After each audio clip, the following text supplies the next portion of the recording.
Rodger, you've talked a lot about structuring Bible study so that there is a possibility of opening up a conversation about what you call the so what question. So we understand that a little better and maybe even get a little help on how to do it. Can you talk some more about what a so what question is, and just give us some examples or some how-to-dos, what you're suggesting we do? All right, so the so what question at its base really is, so what does this have to do with me? Why is this even important for us to be talking about this? And the way I get there when I study the Bible with young people is I always frame it around two questions. I ask first, what is this text saying about God? And what is this text saying about humankind?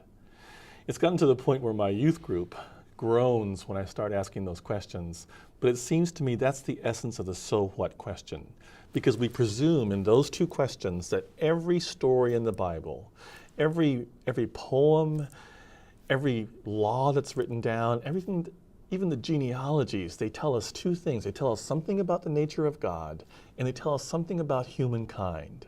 So the so what question, I think at its foundation, addresses what does this text tell us about God, and what does this text tell us about human beings, about humankind? I think about all the stories about where people failed over and over again. Well, those failure stories are in the Bible for a reason, because the text tells us that God, even in the midst of human failure, does not abandon God's people. And then those texts tell us that human beings, we mess up over and over again. This is not a new story. Well, those are profound answers to the so what question.